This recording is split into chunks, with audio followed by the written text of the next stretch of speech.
What's up, everybody? Welcome back to Facts on the Ground. I am Misty Winston. I'm joined by my co-host, Jesse Zerwell. Today, I'm very excited to welcome back a friend of the show. I consider him a friend of myself personally. I mean, it's like Twitter, but you're friends. But he's a kick-ass activist, a father, a grandfather, awesome all-around guy. And we're going to talk about some events that he has coming up to get some action in New York State on healthcare. So, Scott Desnoyers, welcome back to the show, my friend. I'm so excited to see you. Likewise, Missy, so much. Thank you. And yes, friends, people say Twitter's not real, but I think it is. We've proven that totally wrong. I have a ton of friends from Twitter, people I've met in real life and walk the streets of DC with. And I mean, yeah, it's definitely friends. I mean, I wouldn't be where I am without the friends that I've met on Twitter. I mean, so many people have helped me out from Twitter. I'm not sure. Did you want me to tell everybody, Danny's whole story and to what brought me to activism? We can if you want. I know that it's hard for you, so I wasn't going to ask you to repeat it. But I'll leave that up to you entirely. I think it does hurt every single time it hurts. I know. That's why I wasn't going to ask you to. I thought we could just talk about what you've been doing since the last time we spoke, because the last time we spoke was really when you were first starting to get back into, actions and all that stuff. Because I know there was like just the holidays and everything was tough. So we were like I was really excited because we were one of the first people that you were going to talk to coming out of that. And you've been super busy since then. So I thought you could just like update. If anybody wants to know Scott's story, feel free to watch the other interview that we did with him. But I mean, I think I would just really like to hear what you've been up to since the last time we spoke, because it's been a while. I will definitely be willing to give myself a break and not have to revisit there. Yeah, let's do that. Yeah. So as you said, I've had a whole bunch of things going on, and like we're talking about with the Twitter thing. Some of the people I met up with on Twitter, I'm pretty sure you're familiar with them, the Red Berets out of Washington. Yeah. They work on Washington. Yes. Great. They're going around our bought politicians by funding a ballot initiative, by knitting Red Berets and selling them, getting the attention drawn to them by those Red Berets, and having people sign the petitions. Amazing activists. Mm-hmm. Now, what happened was Laura Fielding had reached out to me. She's like, listen, we're going to have this protest with Representative Kilmer, who doesn't support Medicare for all. Yeah, we'd love to have you out here and share your story with us. Well, at the same time, they had been on Proud Socialist Ryan Knight's podcast. Amped and up. They were noticed by Kenny Ballantyne, who is a producer doing a documentary for single payer state level healthcare.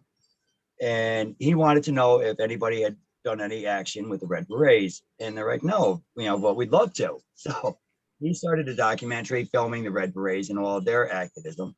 And I went out there and I shared Danny's story and was interviewed by Kenny. Now, Kenny's also planning on joining us in New York here for all the events we've got going on with the New York Health Act. So that's awesome, amazing. We're so close with the New York Health Act. Right now, the bill has already passed the Assembly 4 different times, and this will be the 5th time up. And we have both Assembly and Senate majority for the first time. We've never had the Senate majority support. So right now, all we have to do is get Speaker Heastie and Cousins, Senator Majority Leader Cousins, to call the bill for a vote. Andrea Cousins. Everybody should go pressure Andrea Cousins. Yeah. Be nice, be respectful, Cousins. But put some pressure on her, because this is how we do it. This is. I have to confess, I'm not nice. I'm honest. I don't think you have to be. I think you have a right to be not nice about it. Yeah, I mean, I'm not calling her names. I'm asking questions. I'm asking why it is that donations are more important than our children's lives. And I think it's a fair question to ask when she's I don't think that's unreasonable. Yeah, I mean, she's accepted $80,900 from Pfizer over the years. And yet what we're seeing is before the New York Health Act could go through the health committee, she closed it down so that they can't finish. Now, if this is a Democrat bill and it has overwhelmingly support in the Assembly, and we have majority support in the Senate, why are we not calling a bill that is a Democrat bill from a Democrat that will pass? the governor said he'd sign it. So it looks to me like she's purposely trying to block this bill. And why would that be? That's the question I want to know. Now, Well, so I don't know how much you've looked into her lobbying or her lobbying relations or her funding relations, but I'm willing to wager that most, if not all, of her decision comes from that. Well, we were talking about that, I think, before we started filming, when you were like doing whatever you were doing. I'm going to have Robbie look into it, actually. Right. I heard that. Sorry. Yeah. Sorry, Robbie. I'm No, volunteering your that's assistance, but he'll do it. I know he'll do it. He'll do it happily. He loves doing that stuff. He loves digging into financials. So yeah, Robbie will totally do that. Hi, Robbie. Hi, Robbie. Thank you, Robbie. Yeah. In advance. He's he's been doing really great coverage on the Colonial Pipeline spill that's happening in North Carolina. Little side tangent here. But yeah, it's been going on since August, and he's like one of the only people. I mean, there's been some local stuff in North Carolina that have done some like quick blips or, you know, maybe a paragraph or two here and there in the local newspaper, but he's been like digging into this thing, and it's a massive spill, monster spill. And they have had to like revise their estimates like 4 different times. We still don't know. They just had another deadline. They're trying to get an extension on that. Like it's a whole thing. So yeah, he's awesome. The corporation on the hook is the one that's giving the estimates as to their cleanup. Yeah. Isn't that how it always works? They investigate themselves. Yeah, that's wonderful. Yeah, Ridiculous. that's what Israel does. We'll investigate the war crime ourselves, but it'll be an independent commission. Yeah. Totally neutral, fair. Don't worry about it. We got it, guys. Okay. So do you want to talk about the events that you have planned coming up? Because I want to make sure we do that before we'll go off and go on these rants or whatever. So I definitely want to make sure we pay enough attention to the events that you have. So what's going on? So what I did was my local assembly representative, her name is Carrie Warner, and she's often visits the community center that I work for, the food pantry. So I see her face to face on a regular basis, and I've shared with her Danny's story, you know, what happened with the insurance industry. And she's given me 4 times now a no on supporting the bill.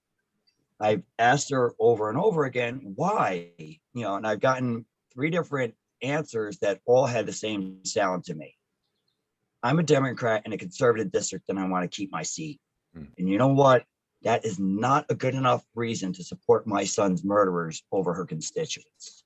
Right. It just isn't. No. Yeah, it's careerism over taking responsibility for murder. That level of opportunism. Oof. I mean, many might have remember I was on the People's Party Forced to Vote town hall, and you know, we catch a lot of slack about, you know, giving criticism to the progressives in the Democratic Party, you know, but when push comes to shove, if they're not there for us, what good are they doing? And I'm pretty sure it was AOC herself who said that, you know, what good is the power if they're not using that power for us? Yeah, she said lots of things, Scott. She said lots of things. She didn't mean any of them. It's still in her Twitter bio. It's some kind of grandstanding about, in the 21st century, nobody should have to live. She just put out a tweet, I think it was today, maybe yesterday, but talking about how if she could prescribe mental health care to all of her colleagues after the insurrection, that she would do it. And mental health care is so important. And when I see her post stuff like that, I get mad for you. Like I get mad for you. I get angry thinking about Danny's story and about how they wouldn't even like almost put up a fight to get a vote for Medicare for all on the floor. Like they didn't even almost put up a fight. Not even a tiny bit. In fact, they brushed it off for $15 an hour, which is a worthy cause. Don't get me wrong. But then they didn't even do that either. So they lied about not using their power when they could have done it to listen. I'm not saying it would have passed. I'm not saying it would have been successful, but it would have been them fighting back, which was what they were supposed to be fucking doing from the get-go. Right. So the fact that they wouldn't do that, every time I get angry when she tweets about that shit. Oh, I get so mad. But let's be clear here too, that these are young people who want to establish long-term careers, and that's what they're trying to do. And I get that. And no, I know you do. I'm just making the point that we know this, but it's like such an obvious point that you're not allowed to say it. No, just cult of personality. People, you can't criticize her. She was reviewed as to her progress, that how many bills she's gotten done and what she's been able to get completed, and she got a D. She hasn't gotten many bills through, and this is a good thing, and she should be proud of that, because if she's pushing progressive agendas, It'll be and hard to get that's bills what's not passed. being through, it's her doing the right thing and them doing the wrong thing. They get the D, and that she should be proud of that D. But she wasn't. She's like, oh yeah, I really have to get things moving for the Democrats. And that's where push comes to shove. She's like, her comment was, tweeting is easy, but governing is hard. You need friends. I believe Bernie, I believe AOC, I believe J.O. Powell, and even centrist sometimes Ro Khanna, who I love dearly for sharing Danny's story, that they really do want to do the right thing. But they're in a machine, and this machine says sometimes you got to say shit like my friend Joe and normalize this crazy ass crap, going back on everything you just fucking told us. Mm-hmm. Yeah. Because the DNC has got these grips on our politicians. Once you enter the party, you're part of the party. Well, it's not even just the DNC, problem, it's the entire system. The entire system is completely corrupt to its core, and you cannot change it from the inside. I'm so tired of people pretending like that's a real thing that's going to happen. It's not. Bernie Sanders is like a complete establishment stooge. Alexandria Ocasio-Cortez, who's supposed to be like your like new hope, complete establishment stooge. Like, she does not work for you. She doesn't. I mean, you can argue about whether she gives a shit or she doesn't give a shit. She doesn't work for you. None of these people are going to do anything for you. None of them, because they're in, and you can leave the whole argument of good person, bad person out of it, because that doesn't matter. What matters is they're in a system where they will be assimilated, and they will do as they're told, and they will subsumed. Yeah, you will be consumed. It's, I mean, what do they call it? Washington brain or inside? I don't know. There's like a term, like it is. What's thing is, with all the infighting, and everyone's saying that the forced vote people, and Ryan Knight and this, we all hate AOC. No, we don't hate these politicians. We hate that they do the right thing. Yeah, that's true. That's fair. I don't really know. I don't know them, so I don't hate them. I hate how they act, and I hate their mendacity. Mm-hmm. We hate that they said they're going to do one thing and then they did another. Mm-hmm. We had hope that they were going to do what they said they were going to do, because we bought it. And then they pulled the rug out from under us by doing something different. So yes, we got upset. So let's go back to the event. Yeah. Oh yeah, we went off on a tangent. See, I knew that was going to happen. So anyway, that's where I was, and I had done the force to vote town hall and got all this crap from all these different people. Well, now we're going to, we were at Kerry Warner's office, weren't we? So yes. I'm going to do this protest on June 5th in front of Kerry Warner's office, whom I also have a Zoom call to go one more time and get another no for, I'm sure, this coming Thursday. What I'm going to do is bring over 100 people in cars to her front office door and let her know that I'm not cool with her supporting Danny's murderers. From there, we're going to have a caravan going from Kerry Warner's office down to the river where Danny took his life at the Mohawk.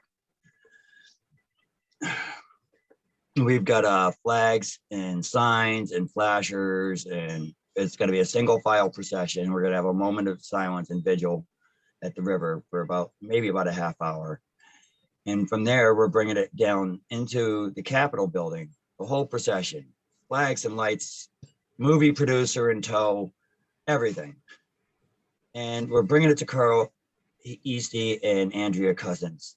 We're going to demand that they call the New York Health Act for a vote.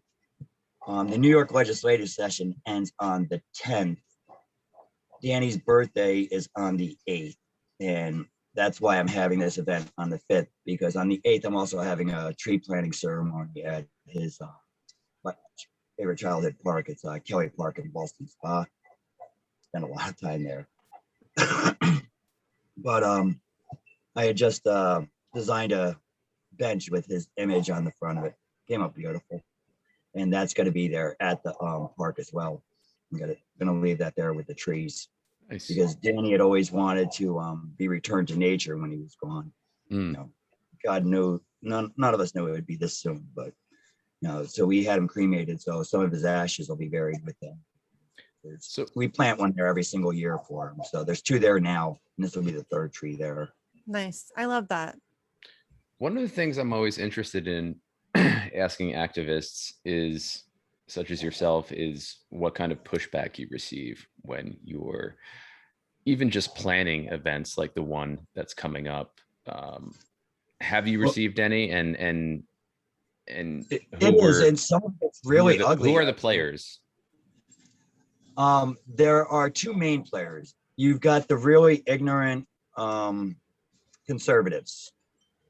They want to blame Danny, they want to blame me, but right alongside of that, with the same thought pattern, are like the centrist and the elitist Dems, the K-Hive especially. You should have seen the god awful things they said to me. I mean, oh my God. Literally, it's my fault that Danny's dead, and I was a bad father, and if I had, I've seen those assholes come at you. Yeah, actually, Katie Hopper had highlighted how bad some of them were, but it just always amazes me because I'm really fighting to save their kids. I can't save Danny, Right. And I'm not fighting to save Danny. I'm fighting to save other parents from learning my health. And I don't care if you're an ignorant conservative or you're Einstein or Buddha. Your kids are important. And there's not a single one of them out there, whether your kid is 55 or whether he's 2 or her, there's not a price tag you can put on that person. You just can't. Right. Yeah, and you're absolutely right. It's just amazing. People don't understand, like we were talking earlier, when I tell Danny's story, every single time I'm standing in that 38-degree sleet and wind, waiting for them to pull my boy's truck out of the water with him in it. There's no way I can escape that going over his story. And I do this sometimes several times a day for somebody else to not feel it. And then they want to attack me for doing that for them. It's ignorance, though. They don't think they're ever going to be in that position. So, I know it's hard to not take it personally. I really do know that that's hard. But they just don't know. It's just ignorance. And, I think a lot of those people, if you turn it around on them and make it I do it with Julian Assange sometimes. If you turn it around and make don't you want to be able to go to the doctor? Don't you want your kid who may be depressed, as a teenager or a young adult where depression is rampant? Don't you want them to be able to go see a mental health care professional so that they can deal with that effectively? And don't you want to, you don't want to have to worry about paying for that, right? If you show it that, listen, it benefits all of us. And if you make it selfish, because it's hard to point out their ignorance though without sounding condescending. Or you definitely have to work on that. Well, see, I don't think so. I think as politicians, whether they're politicians or activists or community organizers who are opposed to Medicare for all, I don't think they get a free pass because they're opposing something that is a quote universal right unquote. Mm-hmm. But beyond that, we need it. And everybody needs it. And Scott, your story is such a testament to that. And I just don't think they care, and that anybody in any caucus has any good intentions of those people this. No, I'm talking about regular people. Well, those people. I've got a healthcare story that's going to be speaking at my event, and I'm pretty sure you're familiar with him, Sharif. Mm-hmm. And he calls me up and he's like, Scott, my story's not, horrible like yours is, And he's like, mine is, the same as everyday American. And I'm like, exactly. And so was Danny's until it got horrible.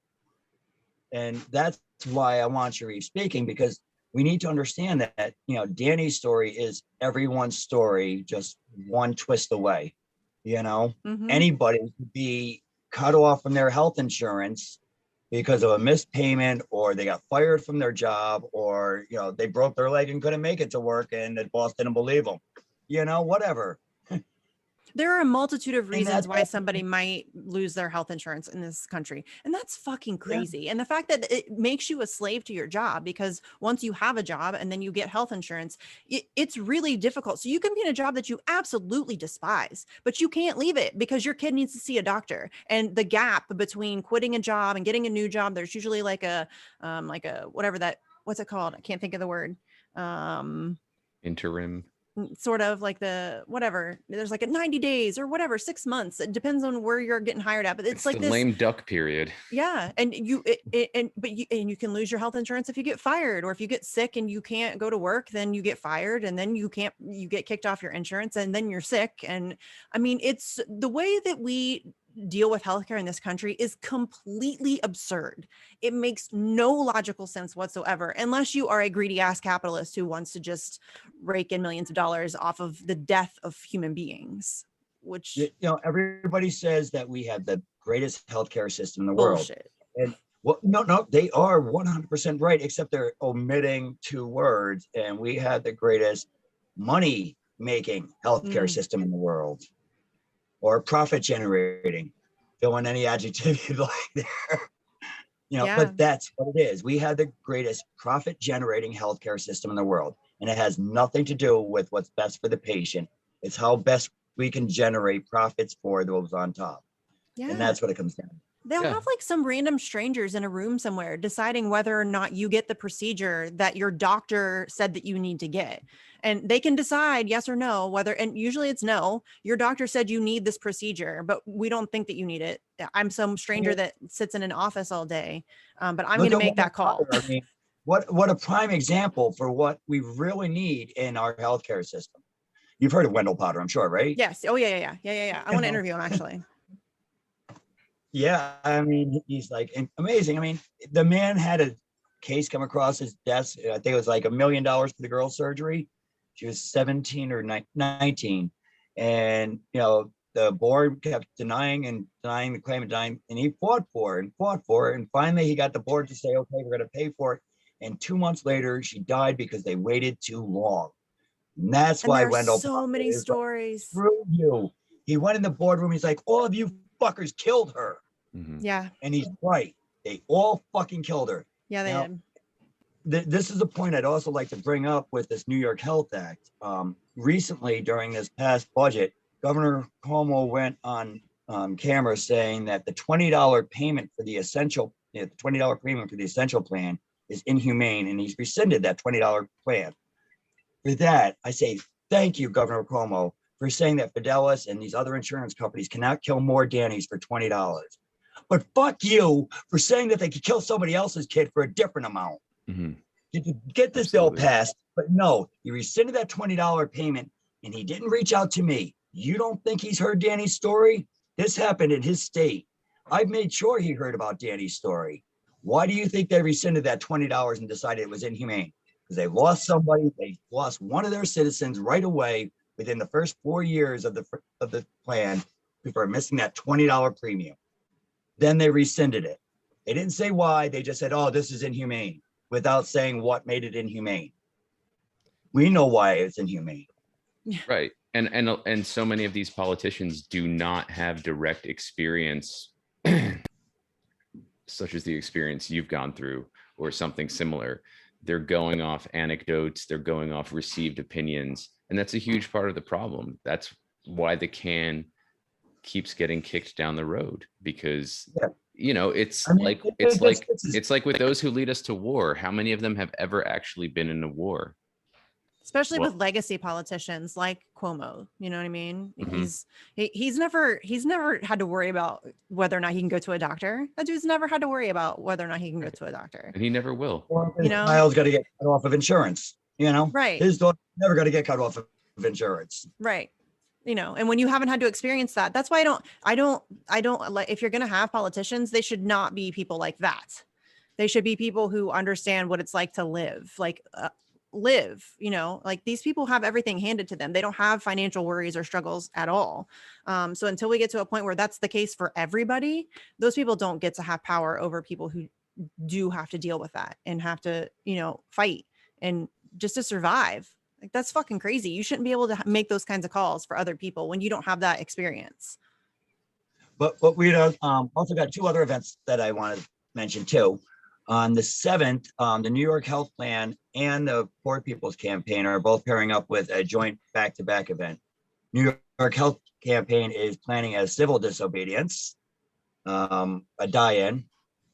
Hopefully I'll get arrested with that one, but sent right back out again because I got to join the Poor People's Campaign right after that for their national call for moral revival, which they're also making their center point in the capital region towards the New York Health Act as part of their call for their moral revival. Then I said after that, on the 8th, we're having the tree planting ceremony. That's more or less just, it's something that's not about Danny's death, but just enjoying his life that he had. Yeah, that's, But I love then- that. I love the tree planting. Yeah, I mean, I'm not a religious person, but I believe we all have spirits, and I believe that our life force is an energy, and energy can't be destroyed. So there's no It's just way the I could connection to the earth. I mean, planting a tree, that's, we all have a connection to the earth Yeah. and to, you know, so that's, I love that aspect. Yeah, you and know. he said his ashes will nourish that tree and give back to the wildlife that he loved. Yeah, And that I was love all that too. trees. That's why we wanted the fruit trees.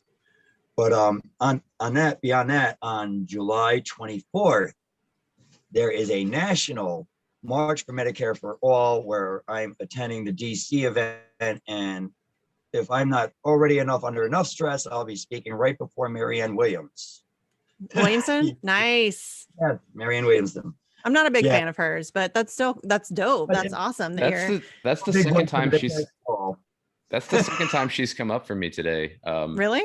Yeah, before we started this conversation, I was talking to Eric Harvey, who's going to be on the vigil tonight, and he was on Facts on the Ground a few days ago, and he was telling me about how Marianne Williamson out of the blue called him after something he wrote with regard to Assange, I believe it was. And Nice. I hope she's revised her opinion slightly because Yeah, she gave some bullshit answer to Jimmy Dore. That pissed me off. She pissed me off. I don't know where she stands Yeah. now, but that's what he told me. I'll And talk to her. It seemed, I'll be it seemed- nice. yeah, it seemed like it was a while ago, just the way he was framing it. But I mean, she hasn't been around that long, so it can't be that long ago. Yeah. No, honestly, I think that she's smart enough to get Julian Assange. Like, I think you could go at her on a spiritual aspect, you know, and like, look at what they're doing to this man. And I think she would get it.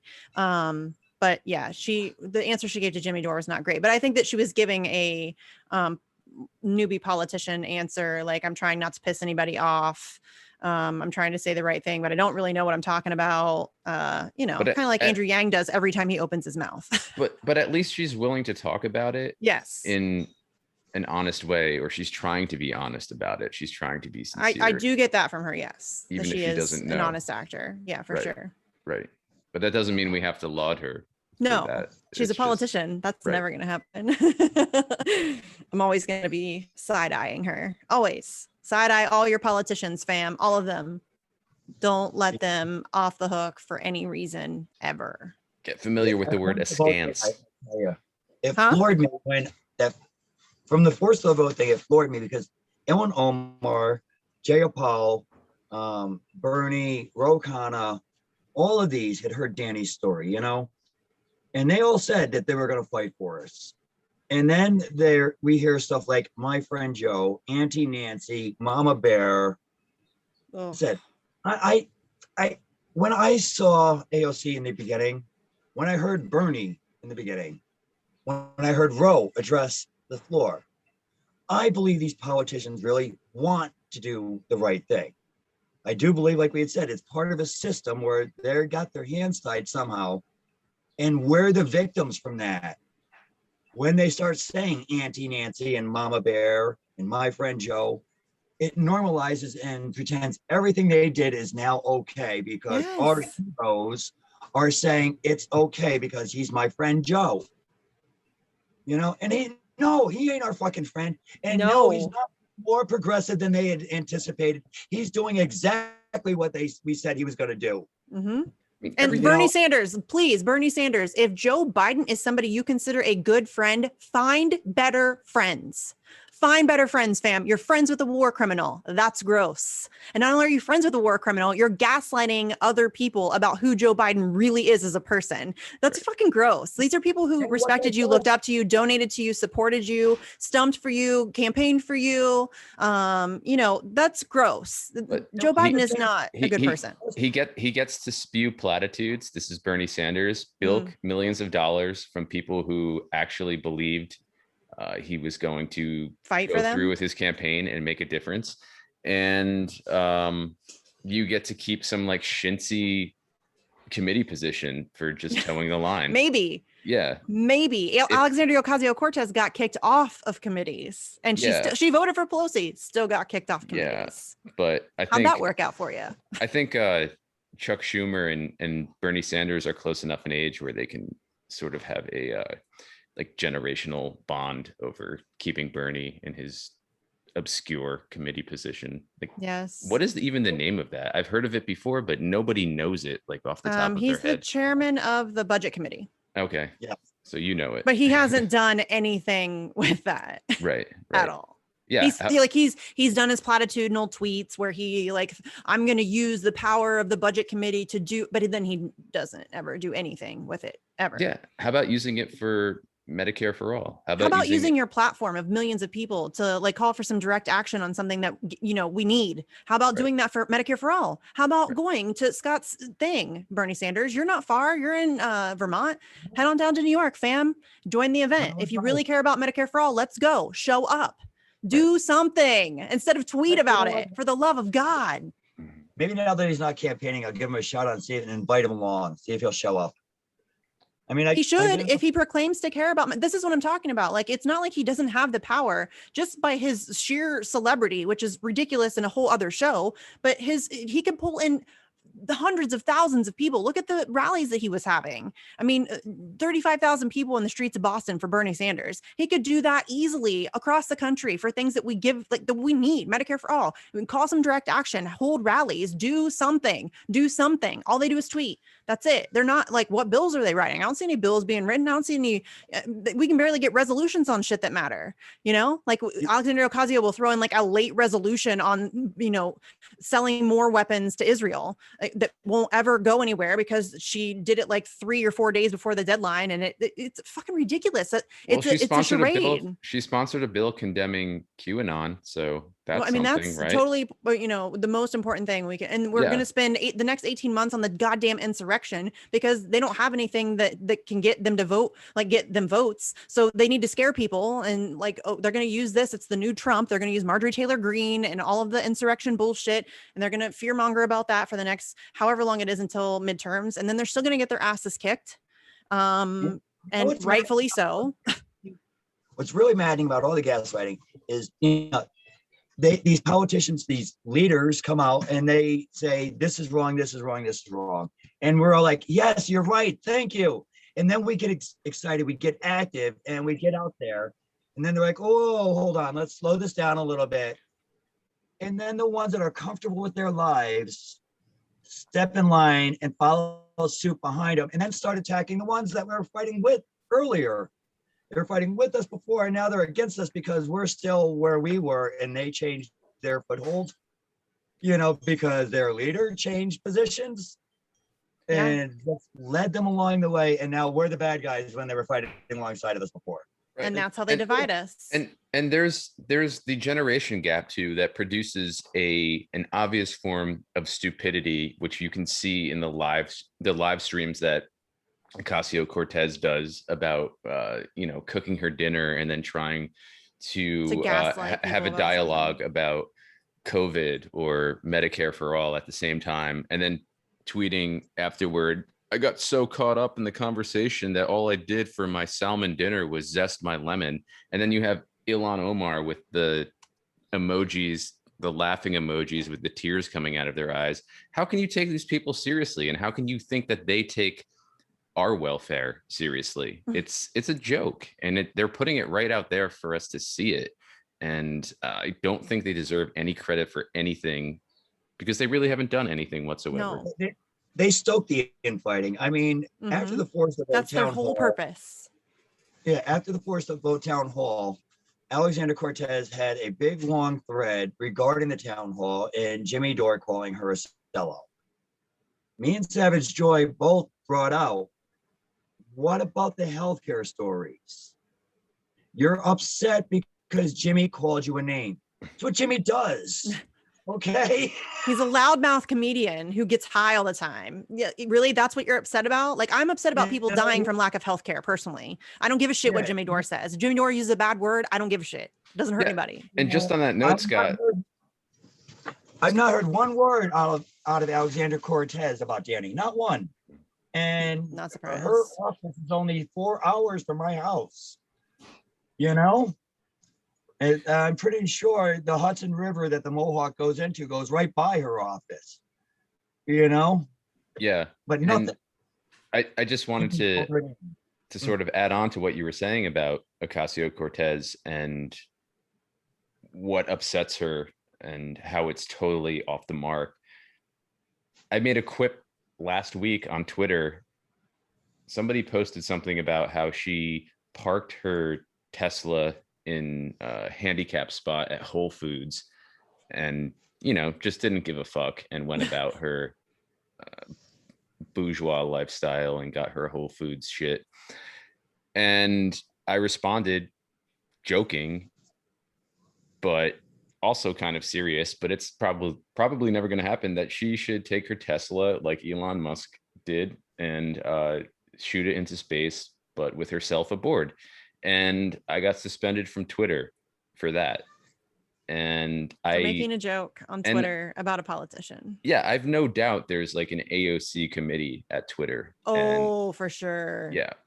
Dude, she sent out a mass email to all of her followers asking them to go like rat people out on Twitter for saying mean things about her. Yeah. The fact that that's allowed, first of all, is insane to me. Yeah, but the reason why this is important to bring up is because this is what these so-called progressive politicians are focused on. And as Scott's been saying, they are just not even, they don't even have Medicare for all in their periphery. It seems like they're focused on this cult of personality, this social media, this celebrity, like they want to be famous. It's like, as you say, the gaslighting too, you know, when AOC made her video up against the wall, like she was about to be beheaded in the Capitol, you know, crying, "This is violence, blah, blah, blah." That's what they're focused on. And they don't, and that's just, to me, that's prima facie evidence that they do not care about Medicare for all. And they have no intention whatsoever of, I mean, they can't even get it. They can't even force the vote. That's how rump they are. And they don't even talk about it. Have you guys noticed? Like, are people not paying attention? When did they talk about Medicare for all ever anymore? I mean, Bernie Sanders there for a while even switched his rhetoric to expanding healthcare instead of Medicare for all. He switched to saying expanding healthcare. Are you fucking kidding me? No, we're not expanding healthcare. We're getting Medicare for all. That is the bottom. Like that's universal healthcare, like some kind of like NHS type system. I don't know, whatever you want, whatever. We need healthcare. Every single person in this country should be able to go see a doctor if they're sick, should be able to go to the dentist, should be able to go to counseling, get their eyes checked, all of those things. It's the United States of America in the year 2021. Are you really trying to pretend like that's not something we can do? We can do that. How much money do we spend on the military, Jesse? How much is it? 730 some odd billion? That's the number that's given to us. But if you, it's more than that. Yeah, but that's it's very easy to Google and find out that it's around $1 trillion. We can blow shit up, but we can't take care of sick people. Right. The fuck kind of society is that? Seriously, what kind of society is that? Our missile contracts are twice the dollar amount of what we spent, just the missile contracts, twice the amount that we spent on the VA.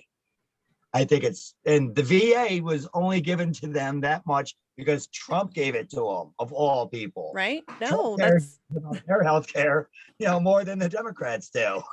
Yeah. But Trump ran on Medicare for all. Everybody's going to be covered.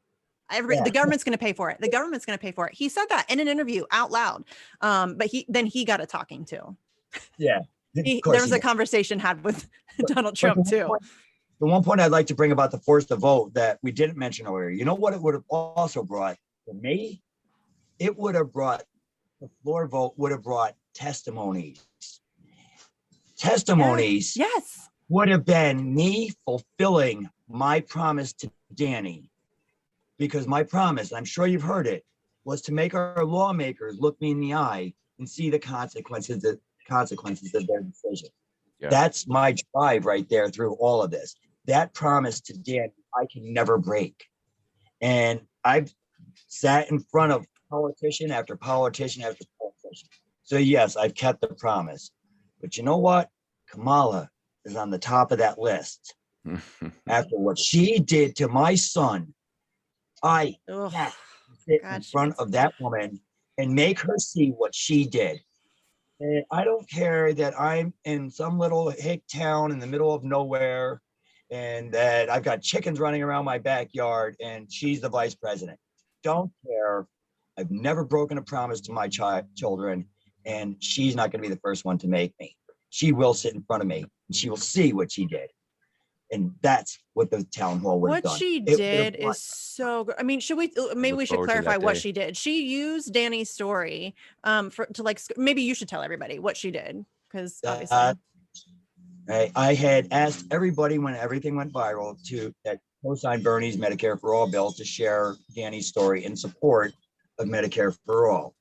Now, the other thing in that now this video, it never mentions Medicare for All. It says I'm fighting the profit motive driven system. Okay. It says I'm fighting the insurance industry that killed my son. Never says Medicare for All. Kamala shared it, and I was surprised because she did co-sign the bill, but we really didn't think she was serious. no. 3 weeks later, when she was on the debate stage, after she started getting all the support for Medicare for All, she released her Medicare for All plan, which was for insurance companies like Centene that killed Danny to sell us Medicare as is, which means no dental, no hearing, and no vision. Which means if you wanted all those, you'd have to buy Medicare Advantage programs from those same profiteers. The Medicare Advantage program are the biggest deniers of claims. She used Danny's suicide as a commercial for his friggin' murderers. Yeah. Because her plan would have That's- rewarded it 10 times over. And she had a 10-year fade-out plan for private insurance, supposedly, as if the ACA wasn't decimated a couple of months under GOP rule. This brings up a few good points. The language that's used, like a Yes. fade out plan, Yes. it reminds me of when in 2007 more troops were being sent to Iraq. They didn't call it a surge anymore. They called it a plus up. Mm. Have you ever heard that expression in your life? And it's so parallel to what you just said. And then there's also the point of putting a human face on what's happening. And I think these politicians are terrified to do that, because then they really have to come face to face with the problem when a human face is put on it, like Danny's. And we see it extended to foreign policy too. Like nobody knows the name of any Palestinian child who's killed from Israel's bombings. The politicians don't want to put the face to the name, because then it becomes personal. Then it means they have to do work, and then they can't live off the platitudes that they constantly live off. Well, it's much harder for them to do it then, because now you're doing it like full on out in the open, like it's naked, just gross. So I mean, if you're okay with being that level of a scumbag, like out loud, and there are people who are 100% okay with being that level of a scumbag out loud. But I think that it would be a lot harder for, like, Scott was saying earlier, for like a Ro Khanna, because I am no Ro Khanna fan. I don't think that he's a good person. I don't think any of them are good people. I don't think you reach that level of power and maintain your goodness, not in this system. And I think that they're very good at telling themselves stories and justifying things and making excuses for themselves. But I think that they know that they're doing some really awful things to people. But I think that it would be harder for somebody like him or a Bernie Sanders or an Alexandria Ocasio-Cortez to do what they're doing now if they really put a human face to it. Because those once in a while, you'll hear them say, "Yeah, I talked to Joe from Bloomington or whatever, and he had trouble with getting his wife into a doctor for a cancer diagnosis." But well, they've always got those little like down home country stories that they want to tell to score political points, but they never really want to like engage with people face to face. They never really want to, really make it human, because you're right, that does put like a whole other level of pressure on them then. Which is why I love Scott's relentlessness, because he's forcing them to look him in the face. It's much harder for them to say, no, fuck you, we don't care, Right. if you're right in their face. Right. And Scott makes them look him in his face and listen to Danny's story and watch the tears of a father. And it becomes more difficult for them to turn away. I think at that point, we just need a lot of that. We need a lot of people pressuring. Like that's what this is. We need direct action. We need people in streets, on phones, which, I mean, phones are not super effective, but it's something that you can do, and it's not hard. Like you can do it from your couch while you're watching Netflix. Call your politicians, make demands of them, send them letters. What's the line from the Jesse? I can't remember what song it is. Do you remember, Jesse, the Jesse Jet song? If you don't call, you don't write. I can't remember the lyrics, and I can't remember even what. I'd have to go back and look at them. Yeah, I should know, but my brain just, Well, Scott and I were talking about this earlier. Your brain farts. He's a lyrical genius. So he is a lyrical genius. I fucking love that guy. Scott, if you've never heard of Jesse Jet, we've had him on our show multiple amounts of times. He's fucking amazing. He's like a really brilliant, I don't even know if like lyricist is the right word, because he writes music, but he also writes spoken word poetry. And he's really talented. Like he's really good at like telling a story. I'll send you some of his stuff, because we should ask him to write a song for maybe like for Danny, or just for Medicare for All. I bet he would do that. He's got like his stuff touches on it, because it's like really deep. Like he talks about everything: genocide, Julian Assange, Medicare for All, racism, you name it. His stuff touches on it. Yeah. But yeah, that would be awesome, because he's good. That would be awesome. But what makes his music great to me is that it's not proselytizing. He's not preaching to you about what's going on. He's describing it, and there's a poetry to it, but there's also an emotion or levels of emotion to it, from sadness to dark humor. And I think he's super talented in that way. A lot of honesty. It's just honesty. Yeah. It's brimming with sincerity. And even if you maybe don't agree with his assessment of things, there's no questioning his sincerity. Right. Not at all. Right. I mean, he feels every word, and it's obvious. It's very apparent when he performs. So yeah, I'll send him I'll send you some of his stuff so you can check him out. Cool. We just like fangirled over Jesse Jet a little bit. I do love him though. He's great. Yeah. Okay. So we were talking about that call with Andrea Cousins that I made this morning before we had started recording. We should talk. Yeah. I think because you said that calls aren't always effective, and that's for the most part true, because most people, when they call, they go through the script that your people say, this is what you should say to them, but of course when I call, they don't get the cookie cutter call, and they have to listen to Danny's story every single call. Right. And I can hear them choking up on the other side, and sometimes it's the same person 3 or 4 days in a row that I'm speaking to. And this morning when I called, I got cut off right away, because what happens is most of the time when I call, I get a busy signal, and I don't accept that, because I know it's going to go to an answering machine, and I'm not going to touch an answering machine. I tell them I want them to record it, but I don't want to be on just the recording. They have to listen to me. So, and I want to record it this way here. Cousins can hear it too, or or whatever politician's calling. But yeah, she stopped me right away. She's like, "Hi, is this Scott? I've been waiting for you to call all day." Yeah, and this was like 9:38. I think I called, because they can't call before 9. Yeah, my dude at like 9 o'clock is like on Twitter. Okay, it's time to start making my calls. Like he is relentless, and I was that way for a long time with Julian Assange. I should get back on it. I just have like 950 other things going on, and I've been kind of slacking on it. But it's because it's so easy. It's a phone call. Everybody can make a phone call. It's not hard. Like you just talk to somebody on the phone, and you're right. Most of the time you get a busy signal, and I'm not as relentless as you. If I get a busy signal or an answer machine, I'll usually just leave a message or whatever, and then I'll come back to it later. But yeah, like it's super easy to do. It really That's how is. she knew it was me, because she knows darn well that I'm the guy that will call 3 or 4 times if I get a busy signal and just keep calling until they pick up. They know I'm that guy. So Yeah. she's like, hi. You are that guy. And it's not just you, Scott, who's that guy. And that's not to diminish your situation. I'm just saying there are so many people who are struggling like you in a variety of situations.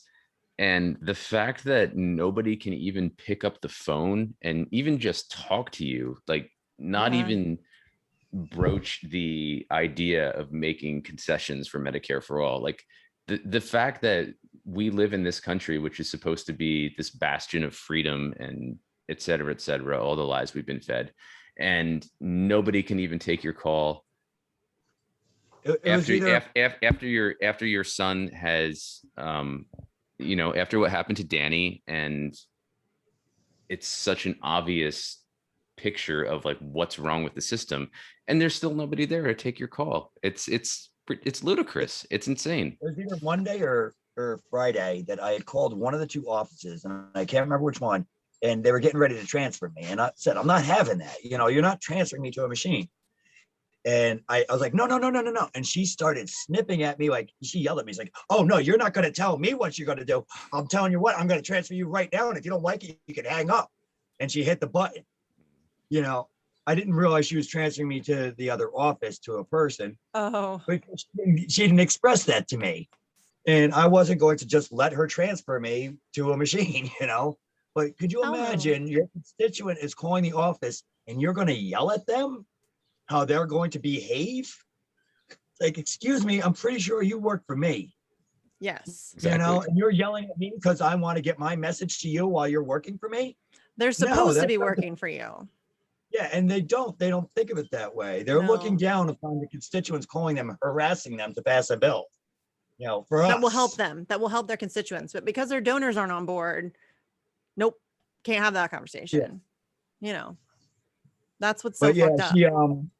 This particular staffer made sure that she got my contact information, and she wanted me to send her an email regarding everything that was surrounding Danny's death and what led to it. Because I expressed to her, I'm like, I have a producer following me. I have a national platform, and I am screaming everybody's name that is blocking this bill. I was like, she has a choice. She could be either on my side or my enemy. Because I tell them every call, I'm like, every time I hear any politician say they're against removing the profit motive from our healthcare system, every excuse after that is why they're supporting Danny's murderers. That's it. There's nothing else beyond that. Don't tell me about what your view is on whether money's going to go to poor communities versus richer communities, especially when the insurance industry is already doing that to us, or whether it's in vitro fertilization that nobody's going to pay for. Don't give me your excuses, because you're just telling me a point that a lobbyist told you that is paying your campaign donations to speak for them in defense of them versus us. That's what it comes down to. So, Scott, I want to ask you about your organizing and the events that are coming up. Do you ever feel like it's futile? Because as you just described, these politicians are so embedded in this system that talks about Medicare for all and has no intention, obviously, of enacting it. I'm not saying what you're doing is futile. I think what you're doing is super important and I fully support it. But do you ever get that feeling and ever feel like the politicians, at least in this system of government, are never going to, whether cognitively or career-wise, fight for Medicare for all? When I get calls like I did today, yes. I believe that if not just me, it's all the stories that they've heard, Yes, I'm got a horrible, horrible story. It's disgusting, the story. And how can any human look at it and not see how horrible it is? That has nothing to do with me. I'm just a pissed off dad. I keep saying it over and over again. And before all of this happened, I was always taught to keep my head down and keep my mouth shut. You put your head up, it gets taken off. And that's the way I've always lived my life. So this is way outside of my comfort zone. I'm not, matter of fact, once we win universal healthcare, and notice what I said, when, not if, when we win universal healthcare, I'm sure there's going to be people like you guys and you really good friends that I'm going to stay in touch with, but my Twitter account is going quiet. I'm going away and going back in my country life and being nobody again, because that's where I'm comfortable. I don't like this, Right. but yeah, I do believe we're going to win, because I had calls like today with the senator where their office is extremely interested in trying to find out how they can at least quiet me. It's good to know that there are at least some politicians out there who, or at least have, some interns yeah, who are who have empathy Yeah. and seem to sincerely care about Medicare for all. I But think they start out caring. I think a lot of them start, like, I think a Bernie Sanders started out caring about these things, but I just think that once you get into Washington, once you get into that system, it will take over and it will invade every thought you have, every decision you make. And that's why I think it's unavoidable. I don't think that you can change it from the inside, but I think, like, Scott, I don't know, like, just for me, I think every activist on planet Earth has those thoughts that this is just useless. There's no way we're ever going to get this done. I think all of us have those moments. I have them all the time. But if I didn't think that there was hope to win, I wouldn't do what I do. I wouldn't waste my time. There has to be hope. We have to win. And the one point I always bring up is the game's not over until the last pawn's off the board. And I'm not getting off the board. You're not. And there's enough of us that say no one fights alone. We've all got each other's backs. They can't win if we don't quit. Right. And that's what it comes down to. And I'm not quitting. You're not quitting. So we're not losing. Yeah. And I think it's important for us, people like us, to not just point out the skewed narrative that these politicians present to us, whether it's with regard to Medicare for all or foreign wars. We have to make them afraid somehow, or sort of present like an ultimatum. If you're not going to do this, you're done. And I don't know, it's going to come to a breaking point at some point. I don't know when. It's and like you said, Misty, it's not going to come from the inside. It's going to come from the outside, from activists like you, Scott. And I just hope the momentum keeps building. But I'm just very pessimistic right now. When you're talking about hope, I was telling you how I got that meeting with Kerry. That I'm expecting a fifth no. But you know what would be amazing is we get on that call. She finds out that she can't miss it. I've got flyers all around her office. She finds out that I'm bringing this huge event to her front door. And she gets uncomfortable enough to say, you know what, I'm going to co-sign. I'm going to sign on to the New York Health Act. I will still have my event, but it'll be a welcome Kerry party instead of a protest. That would be great PR, Carrie. Listen up. Yeah. That's great PR, girl. Real talk. Yeah. But I don't expect that to happen. No. But I hope it would. So yes, there's still hope. Yeah, you have to have hope. I get it. I personally don't have hope. And I think what you're doing, because it's local, I think, because we talk about that all the time. There's a very big, because I am very against electoral politics as like a change maker, at least federally. I do think that you can, on a local level, influence and impact and all of those things, school boards and, all of your local mayoral, man, that's a hard word to say, races. I don't think you can say that word and not sound drunk. It's one of those words that if you say it, you sound drunk. It also sounds like a medical term, like, right? Oh, he's got the mayoral condition again. It does. That's so funny. But yeah, I think you can make some changes locally for sure. And I think like any kind of just direct action period is good. We need more of that. Yeah, but I just think that electoral politics, we're too far gone. We're just too far gone. We have complete corporate capture of our government. It's way too far gone. They're never going to hand over control. willingly. It's, you know what I mean? And- Like, it's and never going to be like, oh, okay, you're right. You can totally have all these things that would save your life. That's never going to happen. Oh yeah, you're right. We're totally going to stop blowing people up in the Middle East. That's never going to happen. We're going to have to force that change from the outside, just from pressure from the outside. And I don't know what that looks like, but it's going to suck. Yeah, It's going to suck. I think demolishing families and funeral parties and wedding parties in the Middle East is the new national pastime for the Right? US. That's what it seems like. Yeah. Yeah. Drone I bombing mean, children. marijuana legalization is coming by state, and that's not happening on a federal level, especially with Joe in place. You know, and healthcare is the same way. I mean, it's Yeah. the way Canada got theirs with Saskatchewan first, and whether it's whole Washington or New York Health Act, either one of us could be the next Saskatchewan of the tipping United point. States. And once it starts, I mean, people are going to, just like in Canada, they're gonna want that healthcare. Yes, people are gonna move into those states, and production is gonna go up for those states, which means the economy will increase in those states. And people the will other move states there in droves. I mean, Yeah, and it's funny because you hear the conservatives talking points, you know, that first off, all these immigrants are coming over here for our free stuff, and they're going to want our free health care, and they're stealing our jobs. Are they coming for the free stuff, or are they coming for the work? They're Right. coming. Which is- They're coming here because we've we're destroyed bombing their home countries. we've destroyed their countries, right? That's why they're I- coming here. I forget They who don't made I hate us forget for who our made the point, freedoms. but I mean, I'm in the middle of ignorance capital. You don't even have any idea how bad people are. Right. I live in small town Ohio, so I get it. I was buying veggie plants from a small farm shop down the street, and I had my mask on. I've only got my first shot of the vaccine and not the second shot yet. But when I get my second shot, I'm still going to continue wearing my mask, especially in this town, because the lady who had a big cross on her chest, you know, she was part of the youth group in her church, and, you know, was going off about Planned Parenthood. And she thanked me for wearing my mask because she was afraid of me shedding my T cells from my vaccine. And he agreed with her, yeah. See, which means okay, you go ahead. are not wearing masks.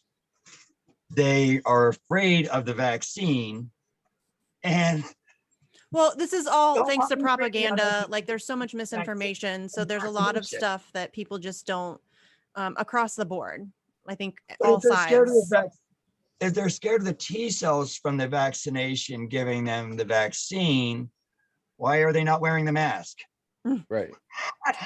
And do they even know what a T cell is? You have to ask yourself that too. Yeah. Because I Well, a lot of them think that their masks are poisoning them, and I know Yeah. that's a whole conversation. Oh, Yeah, but wow. I think that this all gets back to propaganda. I mean, I hate to be that person who brings it up every time, but I am a free speech activist, so let's bring it up again. This all goes back to propaganda. I mean, you talked about Wendell Potter. See, I do that every time. I don't know why I can't get his name right. But yeah, I mean, yeah, he's a whistleblower. He used to write propaganda against Medicare for All. He used to literally misinform the American public about the Canadian system. That's what he did for a living. And that's what happens across the board. So it doesn't matter what you want. If you want Medicare for All, great. You need press freedom. You need freedom of speech. You need the ability to have conversations with legitimate information. And so please wake up to that, because You're familiar with the term government-run healthcare or government-controlled healthcare and where it Mhm. originated? That Nesri did a big report on it. I think they called it "Stop the Spin: Parroting the Right." And it was a health insurance lobbyist corporation that was running when Bill Clinton was running on universal health care.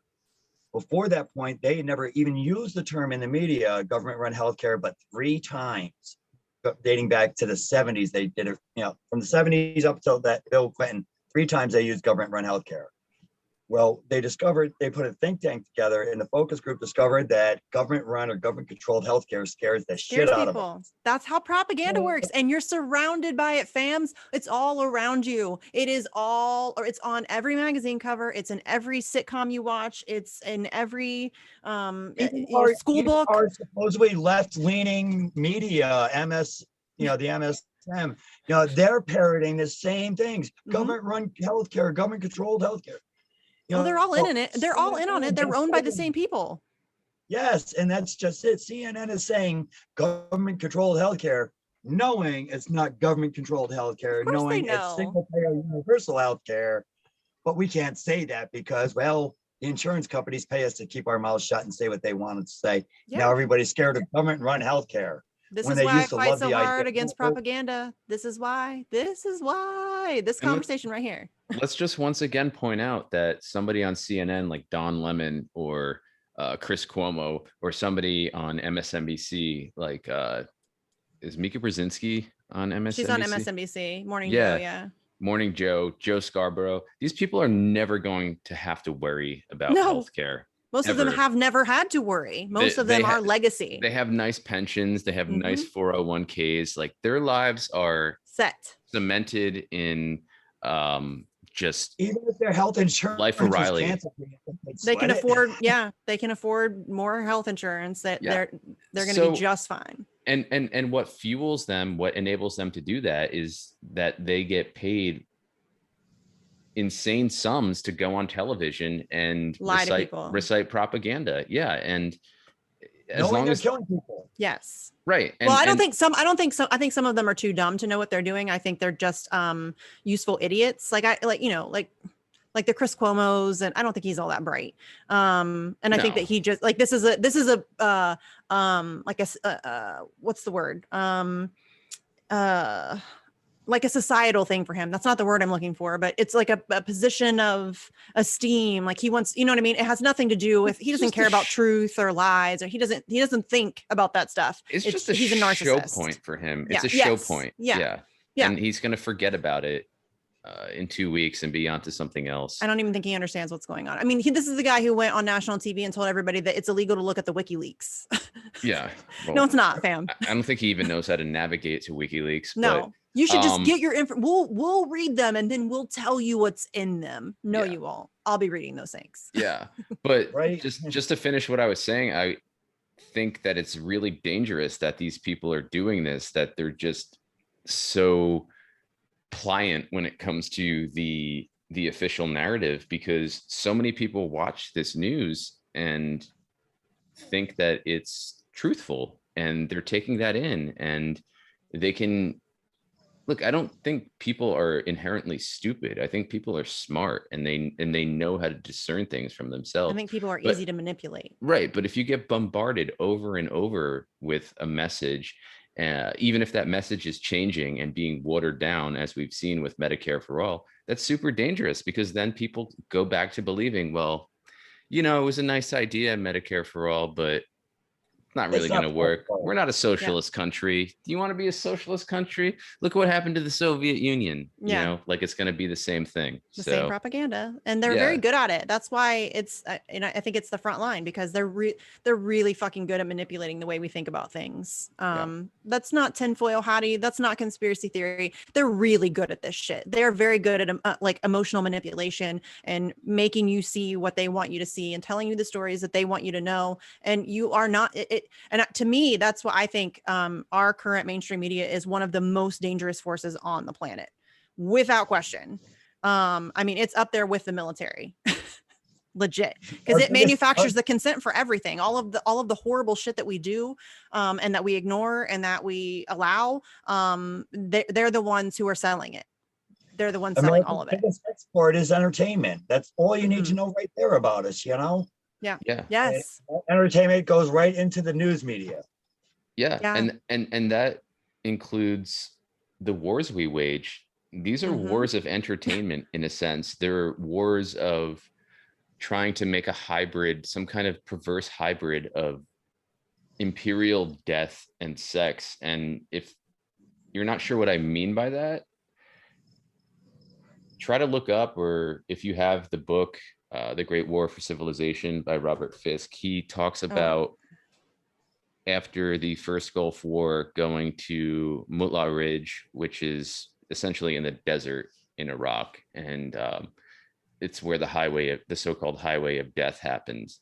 And for anybody who doesn't know, that was basically when Iraqis were fleeing Kuwait back to Iraq, and it was a huge caravan, thousands of people, and British and American uh, Air Forces, they took out the front and the back of the convoy, so to speak, so that everybody in between was trapped.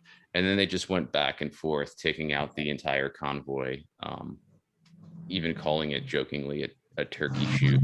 And you can still go back there to this day, and there are ruins from that. And there's graffiti, as Robert Fisk describes in his book, all over Iraqi tanks, like burnt out Iraqi tanks and other vehicles that are like racist jokes against Arabs that include both death and sex. And it's like this weird fucking hybrid Yeah.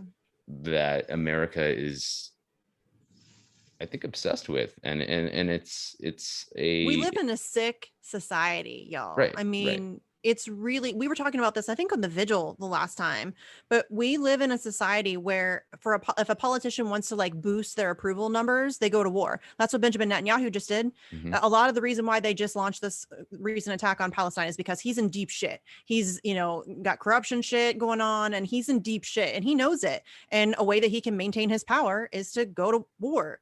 You know what I mean? And we do that in this country. It's a really sick society that's how you boost your approval ratings, is to go blow people up. Like that shouldn't be something that's cheered or lauded or looked approved of. You shouldn't be Yeah. approving of that. I mean, that's This is basically what I was, in a long-winded way, trying to say, is that the American obsession is with sex and death, essentially. And that means most people who are bombarded with that, they don't care, or they don't know, or both, about Medicare for all and how important that is, and how they've been subsumed into this culture of as we were saying before, entertainment. Recently they've been pushing that pharmacy bill, that they're trying to get through. And Representative Presley just recently tweeted out how has high medical or prescription costs affected your life. Of course, I responded with Daddy's story. I mean, why wouldn't I? I think it was 17% of her retweets were retweeting from my post. She's using this as trauma porn to get votes, because she's not responding to the constituents like, let's help you out. Let's get all these stories in here, and everybody will see the stories on my thread, and then they'll know I'm fighting for them because I'm working on this pharmacy bill, which I haven't even looked into it. I'm sure if they're pushing it, it can't be good. Right. Yeah. I call it story time with the poors. That's what they do. It's like story time with the poor is like, oh, please tell me what this would mean for your family to like be able to live, like to be able to survive. What would that mean for you and your family? I'm so tired of those tweets, man. Like, stop. Yeah. I mean, really? If you're not going to respond to the people that are giving you their stories, you're not trying to help. No. Why? No, this isn't, they want to create the illusion that they're doing something. So if they tweet about it and they like, oh, tell me all about it, I'm listening, I hear you, I see you. That's what that is. And then people get the impression that they care. Oh, she cares. She asked about my pain. And they don't give a fuck. It's all an illusion. It's theater, and you're falling for it. Stop falling for it. Yeah, it's obscenity at this point. It is. It's atrocity at this point. And I'm not It's meaning offensive. to belittle atrocities anywhere around the world, but as far as the US goes, it's fair. It's obscenely obscene. When I had to call out Roe, it said, I know you don't like him, but as a father, what he did for me is... No, I get it. Yeah, he's done good things. He's done good things. And as a father... Listen, Scott, it's not him. I don't like any politicians. Jesse can tell you, there's not one of them I have good things to say about. Not one. I would not falter for any of your opinions. I think you definitely... You told me you're a big Ted Cruz fan. So. Only because he's supposed to be the Zodiac killer, and I'm a serial killer freak. I love I know that sounds weird, but the psychology behind serial killers, I'm fascinated by it. And he's Tom Cruise's brother. Oh, yeah. But yeah. My point is, I mean, I am definitely biased towards Roe because he shared Danny's story for me. It's still hurt like hell for me to say, Roe, seriously, we needed you, bro. Where were you? And these politicians don't get that. It hurt. that he wasn't there when we needed him. You know, he Yeah. said he'd do that for Danny, and what he did for Danny was amazing. But it's not Just good wasn't enough. enough. It wasn't enough. It's not good enough. That's not good enough. When you're in a position of power like that, you have to do everything. That's Right. just my personal opinion. And if that means that, like Alexandria Ocasio-Cortez herself once said, that makes you a one-term congressperson or senator or whatever it is, then that means you're one term. But you should go in there throwing haymakers for the people. I mean, you should be flipping tables and, you know, cussing people out and getting in Nancy Pelosi's face and fighting like hell for the people. Like, that's what they proclaimed that they were going to do. You know, they're going to go in, they're going to challenge the Democratic establishment, who right now, the Democratic establishment is who stands in the way. It's not Republicans. We know what we're getting with Republicans. They're all pieces of shit. We get that. Democrats are the ones who are gatekeeping progress. We can't have that anymore. And that was their whole point. We're going to challenge the Democratic establishment. We're going to fight for you. We're going to get Medicare for all. We're going to transform the Democratic Party. The Democratic Party is worse now than it's ever been. They aren't giving you shit. You get nothing. They won't even almost like raise their voice a tiny bit to fight for something for you. It's unacceptable. And the fact that there are still people out here making excuses for them and acting like they're our friends and our allies and, you know, getting mad at me because I rightfully call them out on their bullshit, that's just wrong. People are dying. This isn't a game. People are dying because of their inaction. Yeah. Sorry, I got a little rancy right there. Oh, I think that's the that brings up a good point, is like, we're often given the message that we're not allowed to be angry about this. Like, hey, you live in America, you have it good. What are you so upset about? You know, like, I grew up middle class, so somebody could easily say to me, you know, what are you worried about? You could get insurance easily if you wanted to. No, I can't. I've been without insurance for at least half a decade now. And, you know, it's like you have to play nicey nice when it comes to this stuff. And no, listen, I have insurance. I've had insurance for a long time. I live in like a decent house. Like, I mean, I'm doing okay. I am like extremely privileged. That doesn't mean I don't get to be pissed off about this stuff, because I want society to be better for everybody. I want to raise my children in a society where we care about people and we don't want to see them struggling and we don't want to see them unable to see a doctor and we don't want to see them dying over $20. That's ridiculous. I want to end that. You know, having any kind of privilege doesn't like mean you don't get to talk about these things and be pissed off about them. Because I get that a lot too. Because yes, I have a lot of privilege. I'm white. I live in a nice area. Like, it's, you know what I'm saying? I do have an extreme amount of privilege. That doesn't mean I can't still fight for that to be extended to my fellow comrades who don't have that. That's, you know what I mean? I had a blue check come on my thread yesterday or the day before. His name is Movie Bob. I don't know who he is, but he's like, Scott, your story is enraging, and that's why I fight for Medicare for all. And I understand your anger, but I don't get what's up with these other people on your thread. You don't understand why other people on my thread are mad because they killed Danny over $20. You don't understand that. You just said it's enraging, but you don't get why other people are mad. Yeah, exactly. I don't understand when people do things like that. It almost seems like some sort of like just unintentional psyops or something. Yeah, maybe. Useful idiot. I said it. Don't yell at our progressives that we love. You know, even though they sold you out, they're not fighting for you. Don't point that out because that makes it look bad. That's what it comes down to. Dude, squad stands hate me. That's a good thing. They hate me, and I really do not give a shit. They want to hate me, but it's hard to come at me because, you know, well, it's hard. They try to come at me, but it's all just really transparently stupid. Like, they don't have anything whatsoever. But yeah, they hate me because I call them. It's embarrassing. The fact that they're still like supporting and making excuses for these people after all of the shit that they've already done. They haven't even been in office that long and they've already completely sold you the fuck out. They voted for the CARES Act and all this other bullshit. They voted to send more money to Israel. Just like an enormous amount of just garbage stuff that they have done. And there are still people pretending that they're on our side. And it's really frustrating to me to deal with that.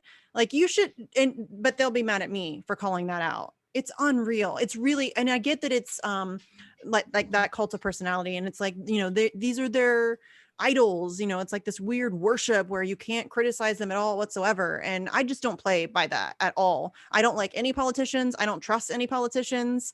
And if you are a politician or you're running for office, we've had politicians on the show that I have straight up told to their faces, I may like you as a person, I don't fucking trust you at all, and I will come for you. Like, I will come for you. Like, politicians are not people that you worship or idolize, or no, they have, especially in this country and in this system, they have far too much power for you to turn your back on them. Period. None of them should get like a fair, just a, you know what I mean? Like, you should be on their asses daily. You should be watching the things that they're doing daily, and you should be keeping them in check constantly if they step out of line. People in power should be terrified of early people. in my activation, I had considered running for office. I'm sure you've heard of Lee Stefanik. Mhm. Yeah. Lee Stefanik is my representative. And the one running up against her was Tedra Cobb. And I'd spoken to her on the phone, and she was totally against Medicare for all. And I realized that I am not going to be any politician. Okay, I've been in bar fights, I've been arrested. You could. Trump changed the game, man. Hey, AOC was a bartender. You've been in bar fights, so Yeah, it's similar. But I realized I couldn't be as loud of an activist if I was also a politician. Very true. So I reached out to Tedra saying, listen, we could work together here, or you could work against me. And I was at a release of her campaign, and she asked me for a hug in front of the cameras and all that. And there's like 50 people in the room all wearing Tedra stickers, right? I'm not wearing one. I'm wearing my purple and teal to support Danny Strong. suicide awareness. Oh yeah. And so after her hug, I was like, so Tedra, I'm going to ask you right in front of the cameras, will you support Medicare for all? She's like, Scott, you know what? We are going to have a conversation about this. Like, so that's a no? She's like, no, that means we're going to, you know what, Scott? And she turns her back to me at that point. She went to everybody in the crowd. She's like, who here likes their private insurance? Who did I just tell her killed my kid? I mean, crowd, who here likes Danny's murderers? Right. 7 out of those 50 people raised their hand, by the way. Yeah. Well, that tells you something right there. I mean, do the math. And it's grotesque. And, we're not dumb. We know where a lot of it comes from. It comes from money. It comes from lobbyists. It comes from careerism. But it's just gotten to the point where it's insanity. Yeah, I mean, Tedra it's had no insanity idea. now. Yeah, she had no idea what she was saying. She was repeating a talking point that was handed to her from a lobbyist, without thinking, like you had said earlier. Because they're programmed. They're like fed into the system this way. Like they're almost groomed. Like, once you start examining politics as like a career choice, you get into that system, and you really are kind of groomed, and you're like fed through a machine. And if you won't conform, then they'll find a way to get you out, whether it's to smear you or to whatever it is. They will find a way to get you out, and you either assimilate or there's trouble for you. And it's really hard to get into politics and not just become that machine, that the scripted non-person. My jaw dropped to the floor, and I was struck. I didn't know how to respond to this, so I was like, nobody likes our health insurance. Just blurted out whatever came out, just like she did. But a week later, I bumped into her at an Bernie event that she was at, and I'm like, Tedra, you do realize you asked that crowd who likes my son's murderers? Oh, I'm so sorry, Scott. I'd like to talk. I gotta go. And right out the door she went. Not another word. Yeah. That's I can imagine. I can imagine it, but just think of the gall to speak platitudes to a father, who lost his son to suicide because he couldn't get the medications he needed, because it was cost prohibitive, because we live under a for-profit healthcare system. Imagine talking to somebody like yourself and saying all the right things to make you feel better, and then turning around and asking a crowd who likes their current insurance. the nihilism, the narcissism, the psychopathy that goes along with that is just, there aren't even words for it sometimes. It's just and I still anger. don't understand why anybody, like, okay, so my governor, I just looked this up because I tweeted about it earlier. My governor tweeted out earlier today, Governor Mike DeWine, he's a piece of shit. Health insurance coverage for mental health and substance use disorder benefits can be complicated. This online toolkit was created to help Ohio consumers, providers, and advocates understand their benefits and coverage. So I tweeted that out and I said, people dealing with mental health issues or any health issues shouldn't have to navigate a complicated system to receive care. It's fucking ridiculous that that is a thing that we accept. It shouldn't be complicated to be sick and go see a doctor and get treated. That shouldn't be complicated. That should be like, oh, hey, I'm feeling a little bit depressed and I don't know what I should do. You know, like, I don't know how to handle this really. I'm going to go see a doctor. We're going to talk about it. Maybe I'll get medication. Maybe I'll receive therapy. Or, hey, I have a cold and maybe I think I have a sinus infection now. I should go to see a doctor, maybe get some antibiotics. And you should be able to do that without thinking about it. There shouldn't be complications. There shouldn't be signing up for insurance companies. There shouldn't be any of that stuff. There shouldn't be copays or deductibles or any of that bullshit. It should be as simple as, I'm sick. I'm going to go to the doctor and get treated. Boom, done, period, end of story. That's it. And it's complicated Crazy.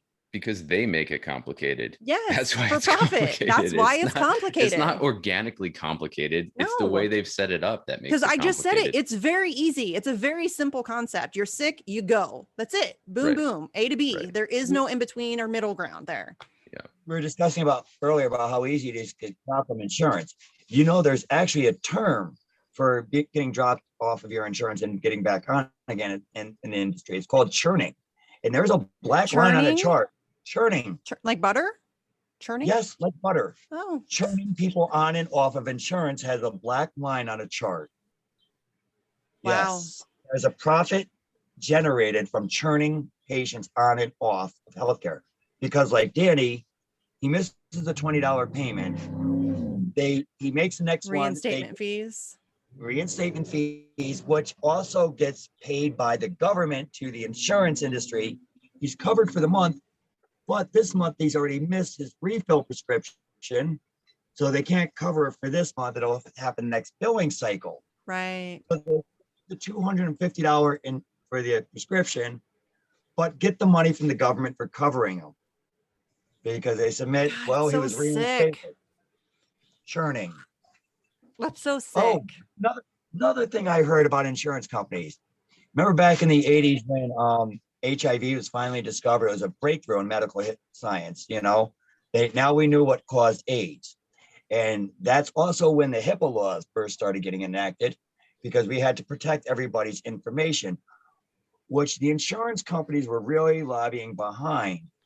Because once they found out who was contracted with HIV, they could drop them before they caught AIDS and costed them some serious money. They were gathering HIV patients to drop them so they could die before they costed them money. That sick. Doesn't surprise me at all. That's capitalism. Yeah, and that's, you know, it's obvious, and we've said it many times before, but it's one of those things, again, that's so obvious that you're almost not allowed to say it. But these insurance companies are businesses. They have no concern for our welfare whatsoever. When I saw them pushing the HIPAA laws, I'm like, who the hell's worried about my medical information getting out? None of us worry about that. Yeah. You know, that was the insurance companies, and we knew it.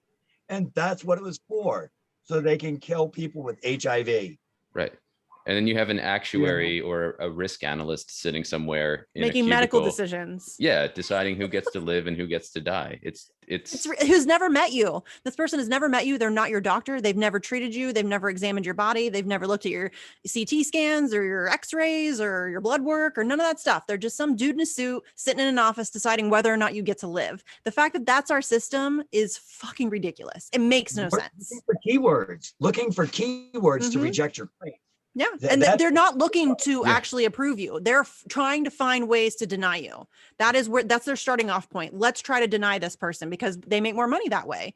And so Yes. they're not even looking out for like, oh, okay, we want to approve this. But if we see some like, maybe some weird words that makes us worried about this being unnecessary or whatever, then we'll step it. No, we are going to try to deny you. We're going to do everything we can to deny you. We're going to run you through the ringer. We're going to make you appeal it. We're going to make you get on the phone with us for 94 hours and have an argument and have to go through legal means. And we're going to wear you down until you give up because we don't want to pay for this shit. That's gross. Why is that like an acceptable thing? 33% of the cost of the American healthcare system is actually how do we pay for it? Getting it through the insurance companies, paying for nurses that have to spend hours in the office trying to figure out how to pay for it, getting pre-authorization from insurance companies, the lobbyist money, all of that is 33% of our healthcare. We get rid of insurance, that's a third of it. Mm-hmm. There are some, monies that are going to be rolled into the new system, but Jesus. Imagine how much easier it would be to like walk into a doctor's office and the receptionist knows that you are going to be like, there's no debate over whether or not you're going to be covered. They don't have to check your insurance to see if you're going to be, if whatever you're getting seen for, they don't have to be on the phone trying to figure out if you have the proper coverage or the right amount or whatever. There's none of that. There's no like haggling back and forth. There's no being on the phone and filling out a shit ton of paperwork, and it frees up everybody, nurses, doctors, receptionists, patients, it's good for everybody. It makes no sense whatsoever to not move in that direction. It streamlines everything. Everybody's got the same insurance. Everybody's equal. You walk in, you see a doctor. That's it. Why would we not want to make it simple? The reason the first question you're asked when you make an appointment is what's your health insurance is not because they want to make sure you can pay for it. It's because they have to know how they can treat you. Mm-hmm. A doctor cannot treat Mr. Johnson the same as Mr. Smith if Mr. Johnson has Cigna and Mr. Smith has Aetna, because they determine how that patient gets treated, not the doctor with the degree. And that's sick. Yeah. That is totally sick. Yeah. It's really weird that that's acceptable. And that speaks volumes to what Misty mentioned before, that this is based on capitalism. This is based on profit. It has nothing to do with human welfare, as capitalism has That's always capitalism. been. Yeah. And we have to get more people to start understanding and acknowledging that to really change. I wouldn't even call it the healthcare system. Right now, it's a death care system, Mm-hmm. or a death wielding system. If you really want to highlight how badly insurance companies profit from denying healthcare, during the first quarter of the pandemic, insurance companies' profits typically stay around 5%. They have to keep it low by, because it looks horrible if they make more than that. The first quarter, in the 3 months, it went from 5% to 24%. 24% in 3 months. What is that? 19% increase, something like that. Yeah. It's disaster capitalism right there. Yeah, and that's because at the beginning of the pandemic, they didn't have to offer elective care, if you remember right. You had a knee surgery, too bad. But that knee surgery is still health care that they're denying. And that's why the more they denied, the more their profits skyrocketed. Mm-hmm. That highlights how bad that system is. Mm-hmm. The quicker we die, the more money they make. Yeah, that's exactly what it is. That's crazy to me. Again, that's crazy to me that that's acceptable by like the American populace. That's something that we just think is like, and we're like seemingly just fine with it. Like just we obviously can't do any better than this. Like we should just not even fight for it. Like it's really weird that it's an outrage. Yeah. It's a fucking outrage that this is the way that we treat human life in this country. Seriously, it's the year 2021. And this is still how we're, I can't. Yeah. Even. And think about going to the pharmacy. If you're just going to get even a normal medication, hey, can I see your insurance card? It's like, hey, can I see your papers, please? Your papers, please. It's ridiculous. We're talking about people's health here, people's lives, and not this nonsense where you need to see that, I'm paying another entity to help me pay a little less to you for what I need. It's, if you don't see the illogic or the lack of logic in that, then I don't know what can help you. Yeah, it's The fact that GoFundMe is becoming one of our biggest healthcare providers is disgusting. it is. I think it is I think it definitely is one of the like leading contributors to healthcare costs right now. I mean, I see it constantly on Twitter. People are constantly like, hey, I have to, have like routine surgery, like just a routine surgery. I need to raise, $5,000 for this or whatever. And it's fucking ridiculous. Like you shouldn't have to beg for money to like go see a doctor. That's nuts. I mean, Yeah, it's bad. It is. That's pretty bad. Like that's not a society. That's not a civil society. That's no society that I want to be part of. I mean, come on. We shouldn't the end goal be like, taking care of everybody and making sure that everybody can have like a decent standard of living. Like, I'm not saying everybody needs to live in mansions and have yachts. I think that all that stuff is ridiculous and, over the top anyways, but people like we should be working towards everybody being able to have a decent standard of living. A roof, food, the ability to see a doctor, maybe go on vacations or whatever, just to live comfortably. Why is that not the end goal for some people? It's weird. The fact that we have to worry about whether we're going to lose our children because they missed a $20 bill. Right. That shouldn't even be a thought anywhere ever. Especially not in the United States in the year 2021. Damn it. No. The richest country in the world. Like we're super powerful. We have every capability under the sun to make sure that that doesn't happen. It's a choice. This is a choice that is being made that we are not going to take care of people. That's unacceptable. It's really bizarre to me that anybody would be down for that. We're still in feudalism, but our kings are called presidents and our serfs are called the poor. Mm-hmm. And if you look at most, if not all of the countries that have universal health care, look at their military spending and then compare that to the United States' military spending, and then tell me that not only is there a huge gap between, say, even Russia's military spending versus the US's, but tell me that that is not one of the, if not the key contributor to why, or at least why we're told there's no money for Medicare for all. But there is, and we could eliminate that very easily overnight, even just slashing the budget in half. I mean, I think it People should be don't gone even ask that completely, question but though. They just announced again that we're going to spend like, I don't know, another some odd billion on the military, and nobody bats an eye. There's never, how are we going to pay for that? If you talk about universal healthcare, which is like a cheaper system than the current system that we have now, we would actually save money. How are you going to pay for that? People like clutch their pearls. Oh my gosh, how are you going to pay for that? We're going to be saving money, so we're not going to pay for that. But nobody ever asked that about bombs, ever. Right. Nobody ever asked that. Didn't the Dems just go after removing Space Force? Oh wait, no, that's okay.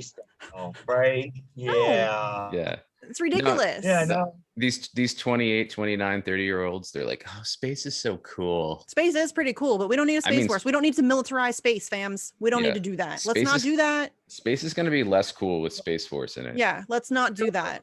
When it was Trump's Space Force, but now that it's Joe's Space Force, it's mom. I mean, do we really have to colonize space? Can we just not? Can we stop the colonization, please? Can we just maybe consider that? I'm over it. It's physically impossible in the end. Right. No, it is, but it's just fucking annoying. Humans are dumb. Humans piss me off. Leave it to the United States to try to colonize eternity.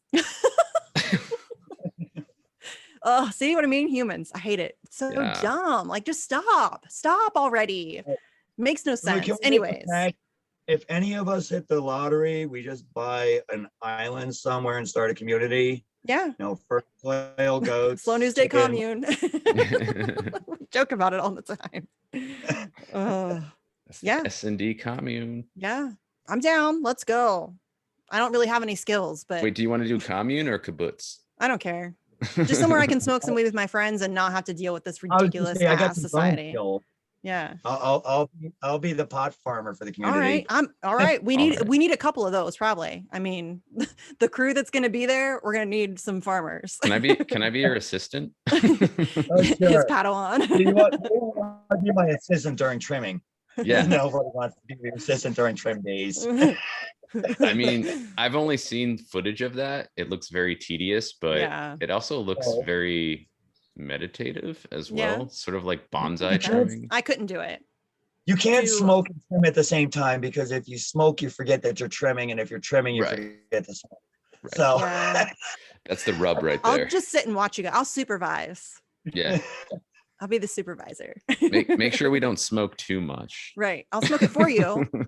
hush And- up, dude. What do you mean not? There's no too much. That's fair. That's a fair true. point. That's true. I use Oh, it for my depression, so I can use as much as I want, because I I got do a lot of too. that shit. I do Same. too. Yeah, both of It's- us are. Yeah. Depression and anxiety and insomnia. Yeah, and with all 100%. this going on, if I can laugh at a cartoon, fuck it, I'm gonna laugh at the goddamn cartoon. Hell yes. Yeah. You ever see Garfield's Christmas? John plugged in that Christmas tree. Their lips came out like this far. Holy crap! I died for like an hour. Isn't it funny? Like the weird little things that'll make you giggle just like for hours when you're high. It's Yeah. great. It's like the dumbest thing ever. And you just can't stop laughing. You Yeah, just I won't watch cannot. it. I know it ain't that funny. Right. I know. Yeah. But it's funny when you're high, and that's all that matters. I know if I Ugh. watch this, it's like, man, I've been laughing about that for years. It's stupid. I feel you. It's a good time. The thing too is when you get like that, like if you get stoned and you laugh at something that maybe you wouldn't laugh at if you weren't stoned, there's almost like this stigma against it, instead of looking at it as like, well, maybe weed is doing something neurologically that's giving you a different perspective that's positive, in the sense that it's humoring you. Like, we know laughing is beneficial. And yeah, it's an involuntary response too. Right. And the So same people that would stigmatize you for that will be okay with you staring at your empty plate for an hour on Xanax. right. Yeah. Yeah. I'd much rather laugh. It's beyond a Exactly. double standard at this point. And Yeah. I used to get high a lot and watch British comedy. I need to do that again. Are You Being Served? I don't know if you guys have ever seen it, or if you're into British comedy. It's fucking hilarious. Are You I've been Being Served is a lot great. of it.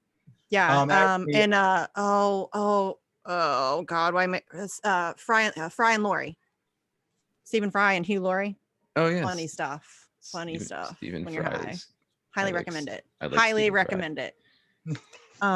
Yeah, okay, so we've been going for almost 2 hours. I need to go feed my kids. Do you want to go, or do you want to tell everybody one more time, like the events that you're having, and how they can participate or find more information on it or whatever, so we can touch on that again, and then maybe just let everybody know where they can find you on Twitter too, so that they can keep up with all your activism and all your work that you're doing, because again, my dude's busy. Yeah, that I am. Yeah, and I'll definitely, when the show is aired, I'll put links on there where you can find all this information too. Yeah, we'll put it in the show notes. Yeah. On Twitter, you can find me at Scott Desno, SCOTTDESNO, or my full name, Desnoyers Scott, DESNOYERS SCOTT. Probably want to replay that to get that. Right. We'll put it in the show notes too, because a link is so much easier. But yeah, his Yeah. first account got nuked, so he had to start another one. Yeah. Did you what had happened with that? That was me getting onto Deborah Messing's case. Yeah. Yeah, She doesn't like it when I'm blocked. I think I am But too. yeah, I am blocked. too. Look, I'm all for free speech, but some people just need to shut the fuck up about certain things. Like, Yeah. for real. you don't She know can what say you're whatever talking she about. wants, but I Yeah. can make fun of her for it too. Exactly. know. So Anyway. my first event is June 5th in Saratoga Springs at 10 a.m. We're meeting at Kerry Warner's office, which is just right outside of Congress Park. That we're going to have a memorial caravan going from Kerry's office down to the Mohawk River at Route 9 at 11 o'clock is when that procession leaves to go to the river. Have a 15 to 30-minute short vigil, and then carry on down along the Mohawk River down into Albany to call Speaker Heastie and Majority Leader Cousins to call the New York Health Act for a vote. Again, all that is being documented by a movie producer named Kenny Ballantyne, who is doing healthcare.movie. And on the 7th, we are having a joint event with the Poor People's Campaign and the New York Health Campaign in the city of Albany. And I'll get those events to you, those details to you too. Then on the 8th at Kelly Park in Boston Spa, I'm just having a memorial vigil for Danny and a tree planting ceremony. And that's at noon at Kelly Park in Boston Spa. Then lastly, well, not lastly, but the last on my schedule right now is July 24th. There is a national-wide March for Medicare for All. I will be attending the DC event. There's also one in, I believe, Seattle, or is it Seattle? There's one in Washington. I think there's one in Chicago. There's a couple popping up. I think there's one in Chicago, maybe in LA. Yes. Yes. I have it in my notes right here. Because I was just on the website the other day, but I don't remember. Yeah, well, I interviewed Sharif and Ricky, who are two of the main organizers for the march. And yeah, Scott, as you said, it's on July 24. There's one happening in Seattle. There's one happening in LA and one happening in DC. But they're anticipating there'll be more. Yeah, other cities to I think partake. I wish I could do one in Ohio, but I got Assange stuff and I just can't take that on. Yeah, so the 24th. I'm gonna try to make it to DC for that one. That's only a 6-hour drive, so and it's a pretty drive too. I've done it a couple times. Yeah, so that'll be cool. You might be able to make it mine. Huh? You said you were gonna try to. Oh, to yours? Yeah. I think I can pull that off, but I'm always hesitant to say for sure because shit happens. Yeah, right. Don't I know it? I'm not going to hold you to it. I'm just excited that you want to try. No, I really want to try, at least to make it to one of them or something. You know what I mean? That's over a 9-hour drive, but you know, I plan to, Scott. I'm in New Jersey, so that's right. You're pretty close. So yeah, I'm not that far away. There's also a train that comes right into Saratoga. You know, oh yeah. Yeah, trains are fairly cheap. Okay. I will check that out. I think one round trip to the city is $70 for me, so I can make city trips fairly easy. Yeah. I should drag Andrew with me. Yeah. You should. He's good on a megaphone. Yeah, that's what I've heard. Thank you so much. And there's nothing quite like Andrew with a megaphone. My dude is good at a megaphone. Okay. So Scott, thanks for joining us again. It's always good to catch up with you. I really want to try to make it to your events. If you guys can make it to the events, please do help share them around social media and start pressuring. What's her name again? Andrea Cousins. Make some phone calls, tweet some tweets, send some emails, do your thing.